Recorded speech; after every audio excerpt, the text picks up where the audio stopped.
Hi, I'm Bonnie Barker with BonnieBayCrochet.com, and today I have a little treat for you. I want to show you how to make the Easy Beginners basket weave baby blanket. This yarn is very soft and wonderful to work with, and I just love the colors in this. It was a real treat for the eyes as well. If you've never been to my channel before, welcome, and I just want to also encourage you to please hit that subscribe button so that you don't miss any of the new offerings that I have coming your way, and I do have a lot of fun things lined up for the fall and winter. And if you hit that little bell, that way you will receive the notifications. And if you like this, if you'd hit the thumbs up. I know that's a lot of hitting things, but if you don't mind doing that, that would really bless me. Well, let's go ahead and I'll show you what you need to get started. For this project, I'm going to be using the Bernat Pipsqueak stripes. I can show you some of the natural striping that will occur with this yarn. Let me give you some more stats on this. Okay, this is a bulky weight. Very nice, very soft. Feels very much like sifted flour to the touch. It's 100% polyester. And let's see, let me give you the yardage. This has 284 yards. I'm also recommending a size J or 10 or 6.00 crochet hook, millimeter crochet hook. And I also recommend that you have a yarn needle handy and a pair of scissors. Well, let's go ahead and get started. To begin, we're going to start with a slip knot. Now, I will say right off the bat that this yarn is probably not the best for absolute beginners because it is a little more difficult to see the stitches. But that said, if you have become quite confident in crocheting double crochets and you have decent feeling in your fingers, I think I can get you through this project. The most difficult part is actually going to be row 1, which is just a straight row of double crochets. But before we do that, after we've done our slip knot, we need to chain 68 stitches. And I will say you're going to have to count very carefully on this because the chains are very difficult to see, but you can feel them. So we're going to go ahead and chain 68 stitches. After crocheting our 68 stitches, you should have something that looks like this. And as I said before, this is really hard to see the stitches.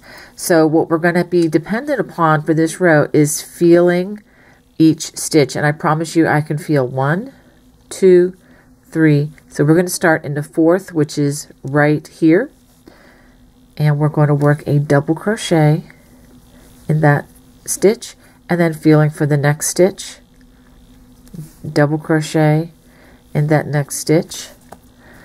And we're going to do this all the way along. And what I would suggest you do is find where that last stitch was and then feel for the next one.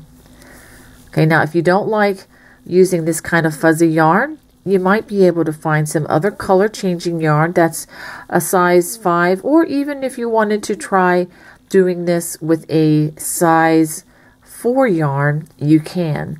The blanket will be slightly smaller. Now if you wanted to change how many stitches you work on across, what you can do is take the 68 foundation chain and add in increments of 8, or add multiples of 8 to that in order to make your blanket larger. Just make sure that you also have enough yarn to go the extra distance when you make your blanket larger. Okay, so I'm going to go ahead and finish this all the way across the row. After working all the way across the row, this is what I have. As you can tell, this is, again, not a project for absolute beginners, but I think a confident beginner could easily handle this kind of yarn. It relies, like I said, more on feeling than it does on seeing at this point. I did double check to make sure that I have 65 double crochets. I'm not including the turning chain. The turning chain would be additional to that 65 number.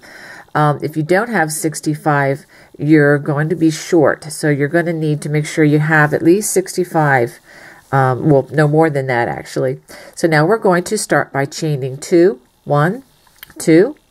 We are not going to use this first stitch, but we're going to start in the next stitch, and we're going to work what we call a front post double crochet. That's a long term. It's abbreviated FPDC, and it's nothing to be afraid of. It's actually easier than if I asked you to work in the top loops. It's actually going to be easier. We wrap our hook. We're going to be working in the second stitch. We go in and around the stitch, just like giving it a belt, and then we wrap our hook, pull up a loop, yarn over, pull through 2, yarn over, pull through 2, and that is a front post double crochet. If you've never seen these before, I do have other videos on my Bonnie Babe Crochet YouTube channel where you can see it with you know, regular yarn without this fuzzy stuff. Okay, so we're going to do that in 4 stitches. We finished the one. We're going to do it again in the next stitch. We're just wrapping the hook around the body of that stitch to give it a belt. That's 2. Yarn over, wrap around the hook, and I'm using my fingers here to tell me that the hook has gone all the way around. Pull up a loop, yarn over, pull through 2, yarn over, pull through 2. That's 3, and I can feel them. 1, 2, 3. Feel them better than I can see them. My yarn's getting a little tangled here. And we do the 4th one. Okay, so now we have 4 stitches. Now we're going to do what they call a back post double crochet, or BPDC. Yarn over. We're going to come in through the back door around this other stitch, and we're going to go around it, and we're going to tie or give it a belt, but we're going to complete the stitch on the back side. That's why they call it a back post double crochet. Wrap the hook, come into the next stitch, goes around, giving that next stitch a belt. That's 2, and I'm guiding my hook again with these, you know, the fingers. That's 3 and 4. So we've done 4 front post double crochets and 4 back post double crochets. You're going to alternate that all the way across the row. 4 front posts going in the front door.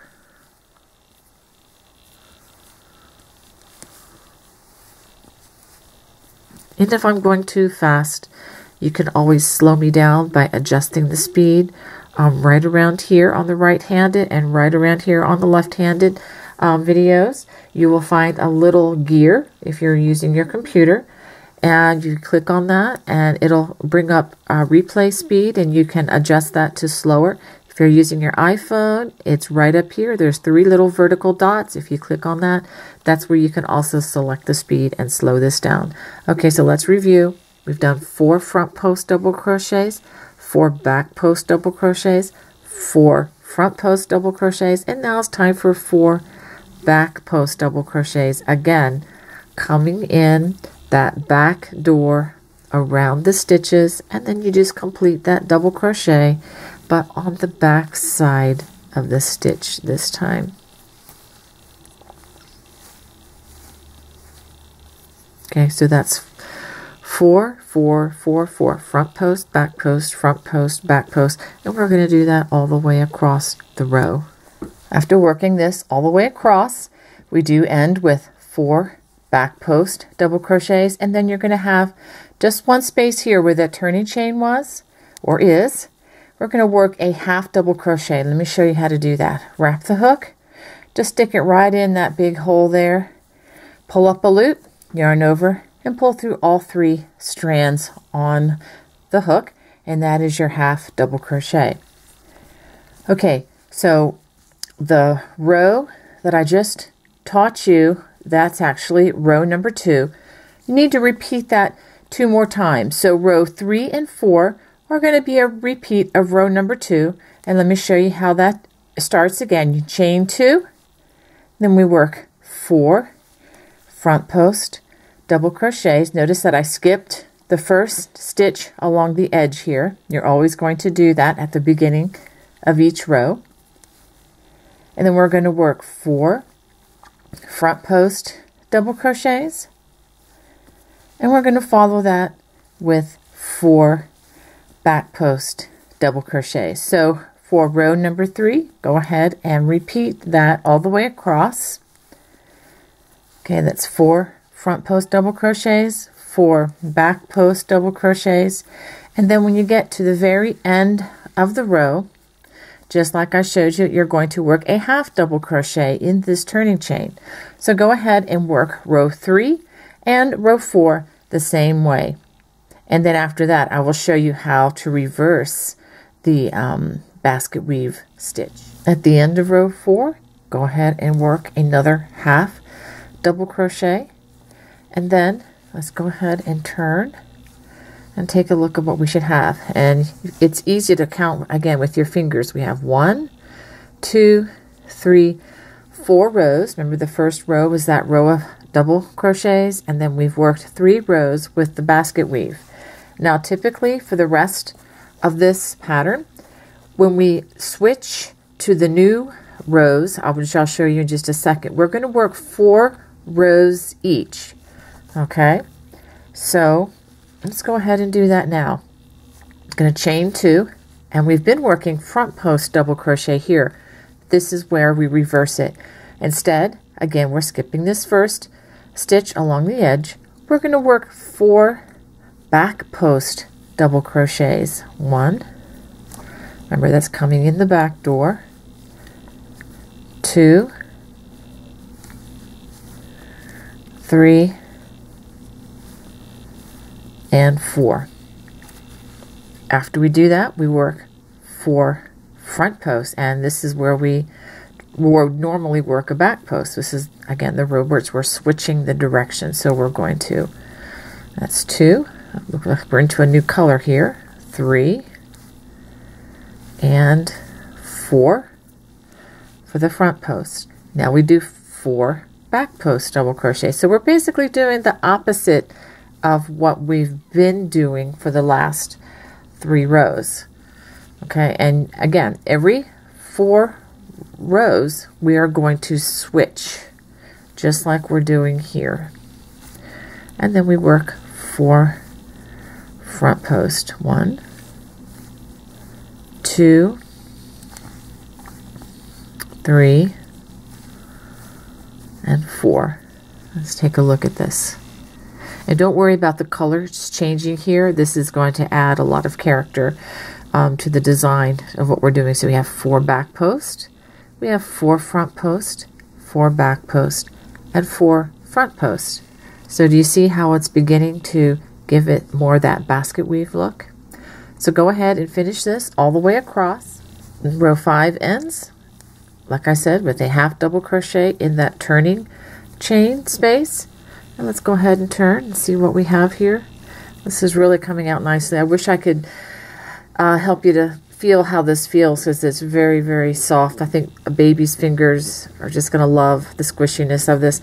Actually, I made a blanket for my daughter's cat, and out of the same material. And I've got a little video on my Facebook page of the cat receiving the blanket, and she just pawed at this thing, just really needed it for a long time because she just loved the texture. Okay, row number 6. And again, the next 3 rows will be worked exactly as row number 6 here. We're going to chain 2, and we are just going to follow along what we just did the last row. We're going to work, again, skip the first stitch along the edge. We're going to work 4 back post double crochets,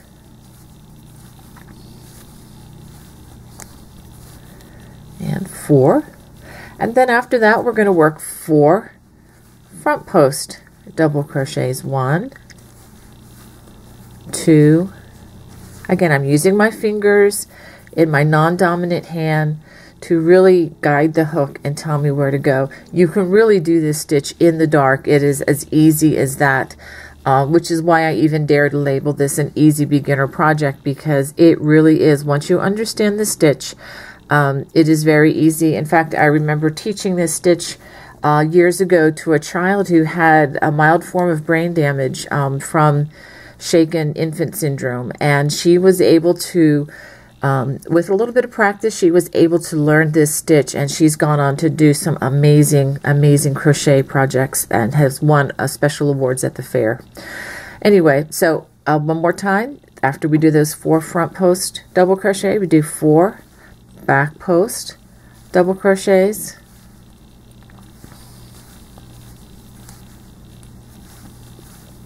and we follow that up again with 4 front post double crochets. And at this point, it should be pretty intuitive what you're going to be doing here. So once you get past row number 5, which is where we switch the direction, you just follow what you've got here. So after row 5, row 6, 7, and 8, we're going to do 4 front post double crochet, 4 back post double crochets, and then 4 front post double crochets. So go ahead and finish rows 6, 7, and 8 in the same manner. After completing row number 8, this is what you should have. Okay, now from this point on, we are just going to go back. Okay, starting with row number 9, we're going to chain 2, and we're going to actually repeat row 3 of the basket weave down here, and we're going to repeat that row 4 times, which is working 4 front post double crochets. Notice that we are reversing this again.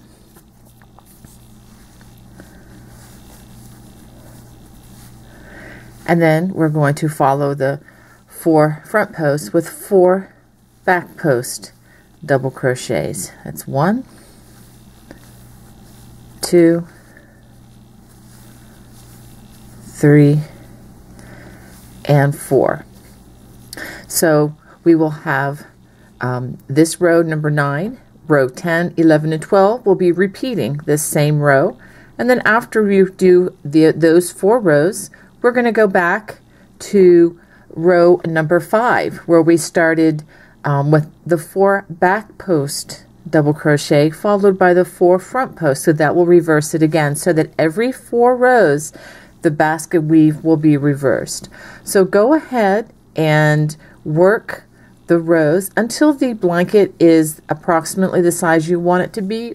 Okay, after 48 rows, you should have something that looks like this. And I've been really happy with the way this one is coming out. Now, if you are content with the edges the way they are, you can just finish this off and be done. However, I'd like to show you an additional step. You should have enough yarn for this.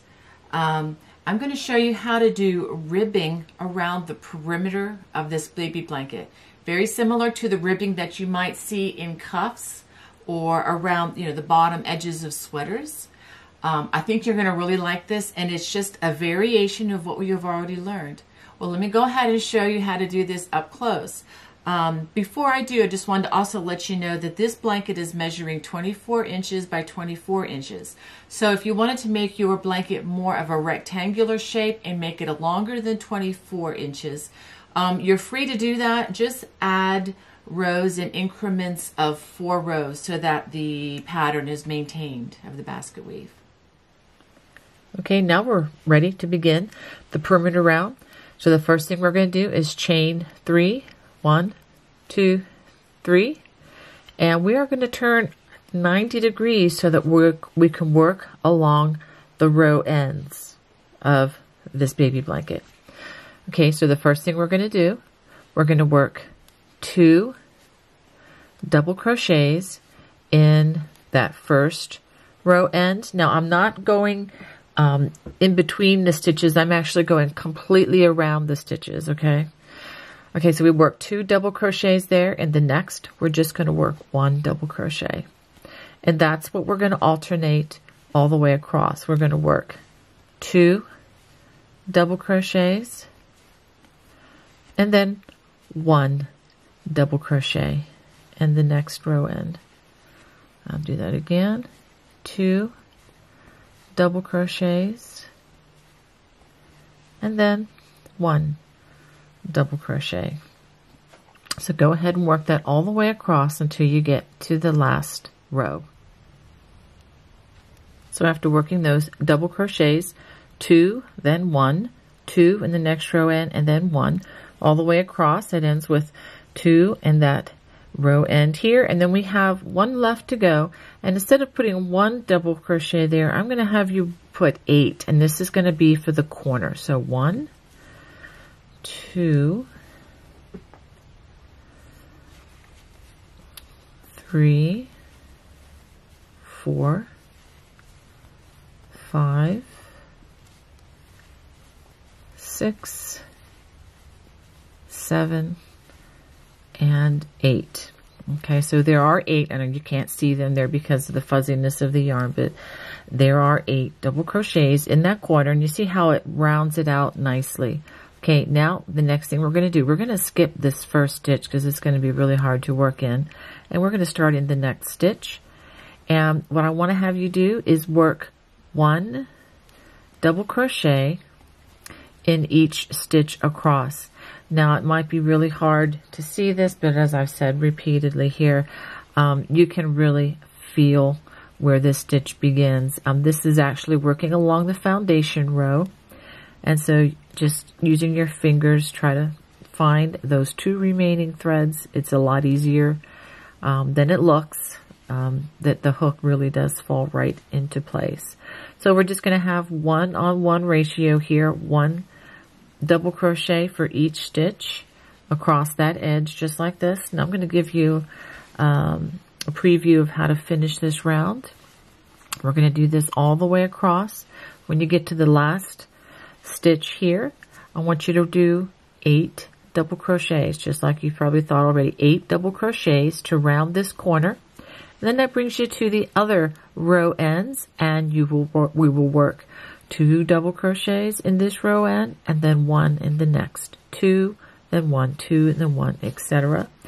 All the way to the next corner. And yes, you guessed it. Once you get to this loop here, 8 double crochets for that corner, and then 1 stitch in each stitch across.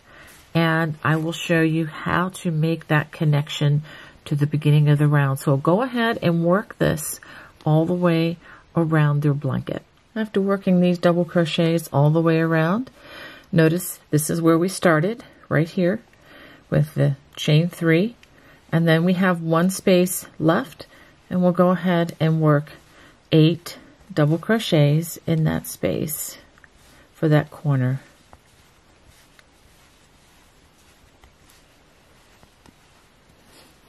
Okay, it's 5, 6, 7, and 8. Now we're going to join with a slip stitch to the top of that first double crochet, just like that. And now what I'm about to show you, we're going to do for the next 3 rounds. That would be for rounds 2, 3, and 4 of these perimeter rounds. I'm going to go ahead and chain 2, and starting with the first double crochet that we just connected to, we're going to work a front post double crochet, and then we're going to follow that up with a back post double crochet. And this is the way, it's a common way to make ribbing for crochet projects, for sweaters, blanket trims, whatnot. Front post double crochet, and then back post double crochet, and we're going to alternate that all the way around the perimeter of the blanket. Front post double crochet, back post double crochet, and you don't have to worry about the corners. Just work 1 of these stitches alternating back and forth all the way around the blanket. Okay, when you get all the way around the corner and to this first stitch again, we're going to do what I just showed you. We're going to join. Let me just show you right here. We're going to join with a slip stitch in that top of that double crochet, or front post double crochet.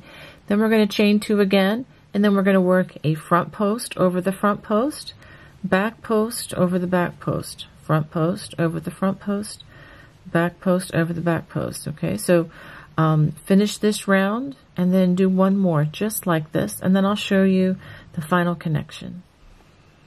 At the end of round 3, I'm just going to join with a slip stitch here to the top of that very first stitch or double crochet of the round.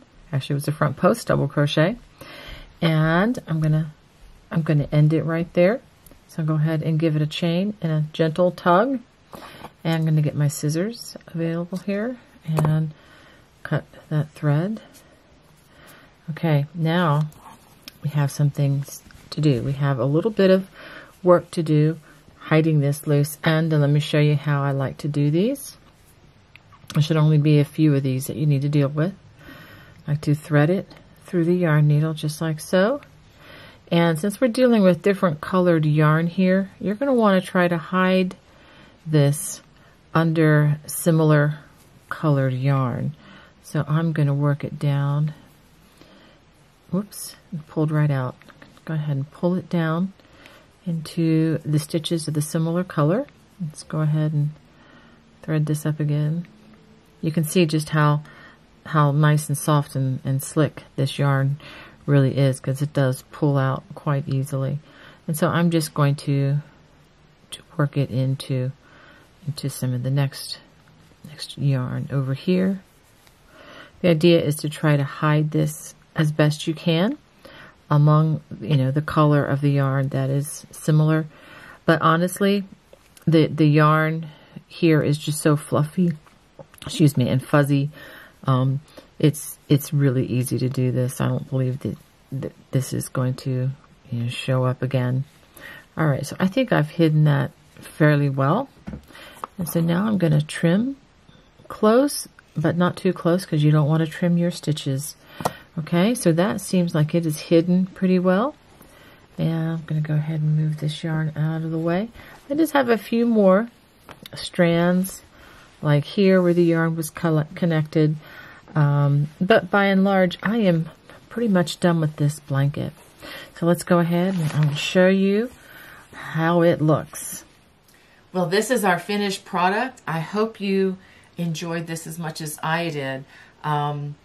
And if you have any questions, or if you want to even send me your pictures of your finished products, I would love to see. You can always find me on Facebook. All the links are right below in the video description should you need to get in touch with me.